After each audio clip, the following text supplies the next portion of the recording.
Welcome back to FNJ Talks Extra Ball. So we got this quote here. You can see Endrick has left Real Madrid, guys.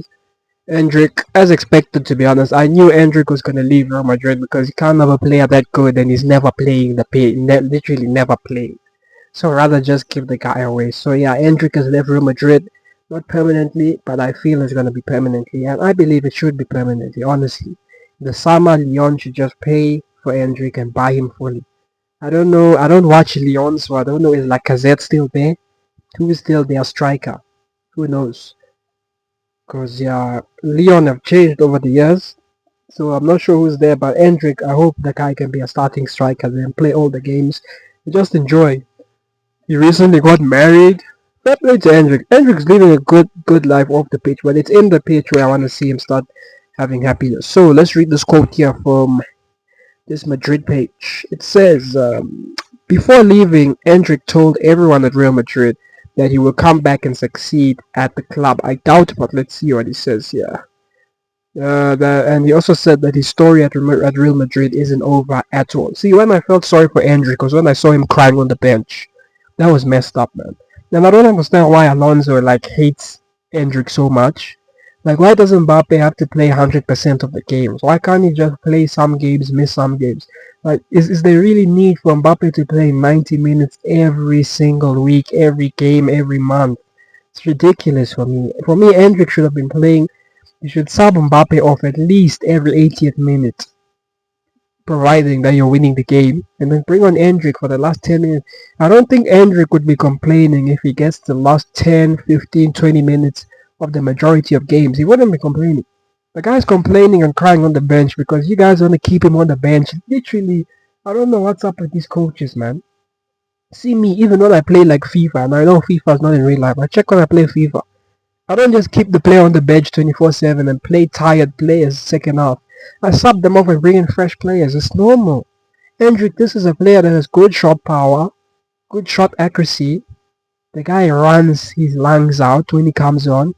And yet sometimes I see Mbappe, Vinicius, Rodrigo, these guys are Jude Bellingham, these guys are gassed on the pitch. But Alonso still continues playing them for the full 90 minutes against Leganés, Levante, all of those small teams. Why on earth is he doing, why doesn't the guy like Endrick?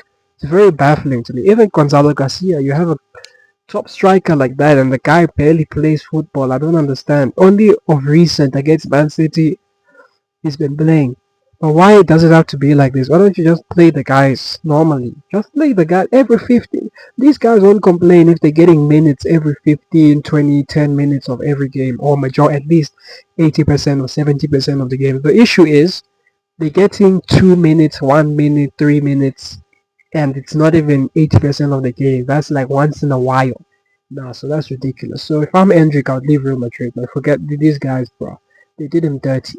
But I've always said that if Endrick was like 6'3", 6'4", 6'5", very big, very tall striker, if he had these attributes that he has now, because the only thing that Endrick lacks for me is the height.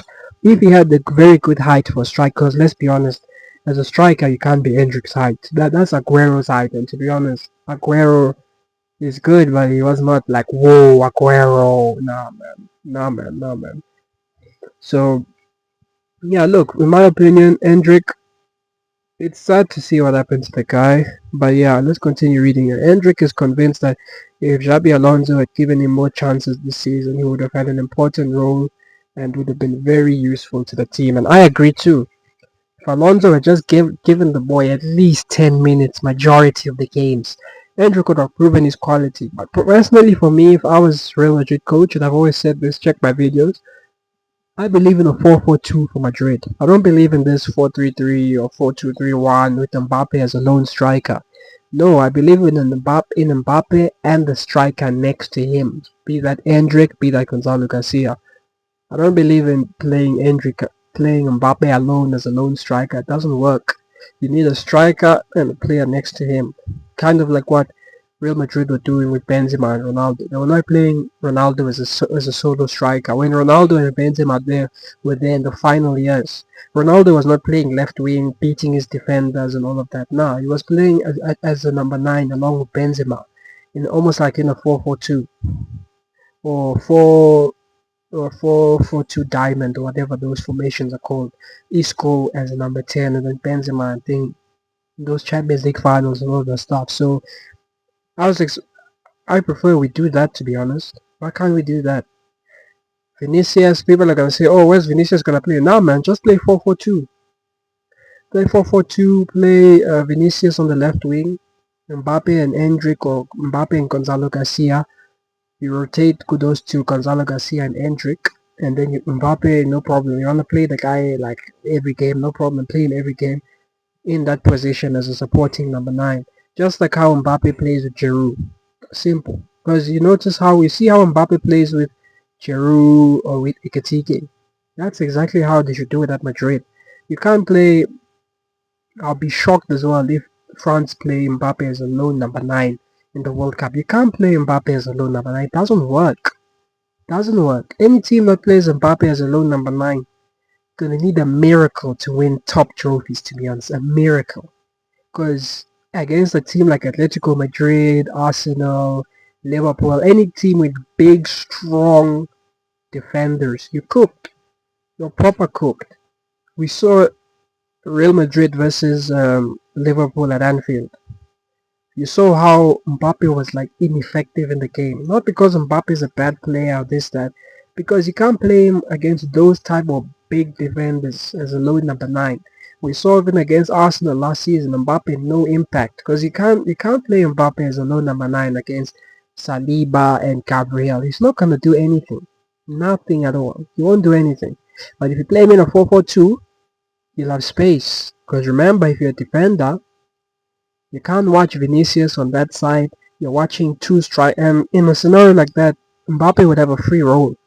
Could be because you know what Mbappe likes to do. Like sometimes like not sometimes. Every time they cross the ball in, he's never there. Every time they cut the ball back, he's never there. He's always waiting outside of the box for a cutback and all of that stuff. Well, he's in the wrong position. His movement as a striker is bang average, to be honest. The only thing I see he's good at is when it comes to long balls. See when Asensio, we see the goal he scored against Man City in that playoff last season where long ball clears the defense, goal. Or against Barca, where he's on the shoulder, goal. Those through balls. That's the only way as a striker he looks elite. Any other way, to be honest, unless it's counter-attack football, he doesn't look that elite. So why not just play him paired with another striker? That way he has more space. Because I'm telling you, if Madrid played that 4-4-2 I'm talking about with Gonzalo Garcia and Mbappe or Hendrick and Mbappe, you rotate those two like that. Honestly, you know what will happen? Vinicius will score more goals because he'll have more space. Mbappe would score even more goals than he's scoring now. And then whoever's on the right wing will obviously chip in as well. So, but these coaches, they get paid these millions, but they don't see that. So I don't understand. But yeah, look, Endrick. The main reason Endrick decided to leave on loan was not because of the 2026 World Cup. It was simply because he wanted to feel useful for Real Madrid, but he felt that he didn't get any chances to be useful. Yeah, look, Endrick, is he gonna play at the World Cup? Who do Brazil have? Endrick should play at the World Cup. To be honest, he should definitely, because this Brazil generation, apart from Endrick, Vinicius, Estevao, Rodrigo, it's a poor generation. Let's be honest, it's a very poor generation. Militao is also very good, but apart from that, the goalkeepers are very good. But apart from that, it's a poor Brazilian generation. Very poor. See, Brazil's best chance to win the World Cup after 2002 was definitely 2018. Neymar, Coutinho, Marcelo, Thiago Silva. I'm not sure if Thiago Silva. No, he was there. Yeah, Thiago Silva was there. Thiago Silva, all of those guys. Allison, Becker, of course, I know Allison is still there. Edison. Who else? Who else am I missing? Who's that player? What's his name? The Real Madrid. Casemiro. I know Casemiro's still there, but he's not as good as he was before. Paulinho, all of those players, but somehow they didn't win. Gabriel, the attacker, I'm not going to call him by his last name because in my opinion, no player should be called that Gabriel thingy's name. Seriously. His other name, that's ridiculous. Lack of respect in my opinion. So yeah, look, that Brazilian team was quality. Very quality. There's no way you can tell me the French national team was way better than that team, or Belgium that beat them is way better than that team. Or so yeah, look, you can't tell me that all those teams that Brazil has lost to in recent World Cups they're better than Brazil. It's not true. But this World Cup coming, for example, if Brazil is playing like Argentina, Spain, Portugal, France, Germany, England, Netherlands, do you really back Brazil to beat these teams? I'm not sure, man. I'm really not sure. Whereas back in the 2018 World Cup, you see Brazil was probably the best team in the world, or definitely top two, top three.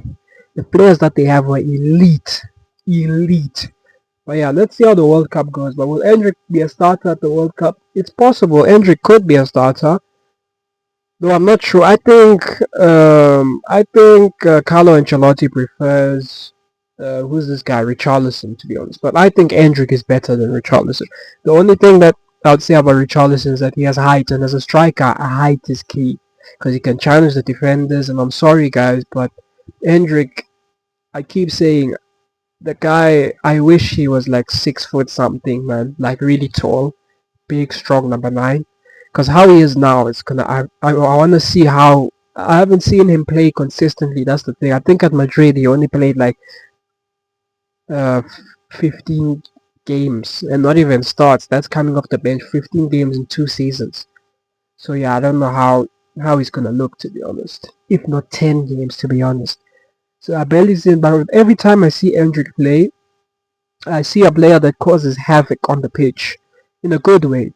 So like the guys running through on goal, pressuring the defenders, running through on goal. I remember that chip you scored against in the Copa del Rey last season. So many good, those long shots early in the season last season. Endrick is a very good player. Very. If I was Real Madrid coach, Endrick would never leave Real Madrid because he'd be playing so much football. I'm not saying he'd be starting every game. I'm not saying he'll be benching Mbappe. He's playing a lot of football, 100%. But yeah, guys, thanks for watching. Like, subscribe, share the video, and I'll see you guys in the next one. Peace and blessings. Bam, bam.